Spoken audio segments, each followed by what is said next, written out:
Oh, my wonderful honey. My amazing baby. I could listen to you day and night. Oh, and I can look at you day and night. Thank You're you. so beautiful. Oh, thank you, honey. You're Yeah. welcome. Honey, is it okay for people to jump processes in life? For example, to cheat in exams or to get their papers written for them. Like academic writing. Exactly. Or even to buy papers with the hope of maybe just getting a job or a promotion. And what is the end of that kind of process? People who jump processes are under what we call the Lucifer spirit.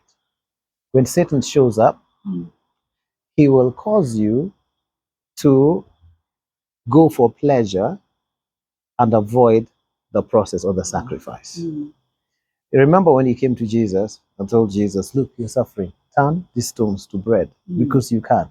Jesus needed to go through that suffering so that his purpose on earth is fulfilled. And Jesus said, man shall not live on bread alone, but by every word that proceeds out of the mouth of the Father. Then he takes Jesus to some high place and shows him the whole world and says, worship me and I'll give you all these kingdoms. Because he knew that God was going to give Jesus the kingdom. So at that particular moment, Adam had bequeathed all the kingdoms of the earth and their glory to Lucifer by virtue of his sin. So Lucifer had authority over the kingdoms. Now, he wanted to give that to Jesus. So if Jesus worshipped him, then Jesus would have aborted his purpose of saving the world. So the devil is the one that asks you to take shortcuts so that you can abort the purpose. You see? If you want to be a success, you postpone pleasure. Then later you will enjoy that pleasure. For example, waking up early in the morning and going to work and organizing your finances and all that.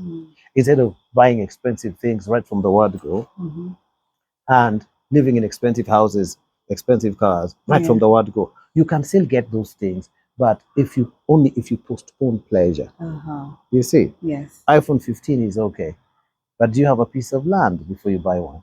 You know, do you have some tangible, long-lasting assets or just gadgets? So you can postpone your desire to flex and to show, and later the result of your hard work, because the Bible says your labor of love is never in vain. That result or that payment will show, and you'll be able to afford all these things. So those who cheat in exams are those who don't want to go through the sacrifice that will enable them to develop the wherewithal and the know-how, whether technological or artistic or otherwise. They skip that process, hoping that they can get a job. But a day of reckoning always comes. You'll be tested. You'll be tried, and that's where you'll fail.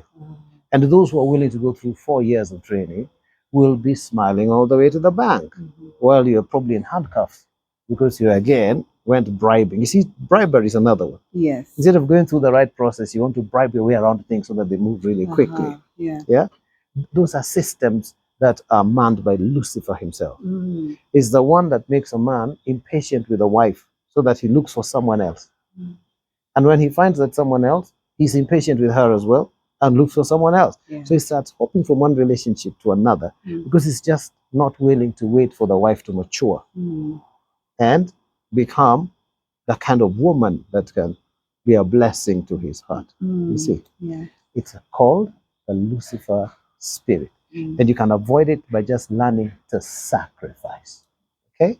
Jesus did it. He gave us an example of sacrifice as well. Thank you so much for the profound wisdom you shared with us. You're most welcome. We love you all. Till next time. Goodbye. Bye-bye.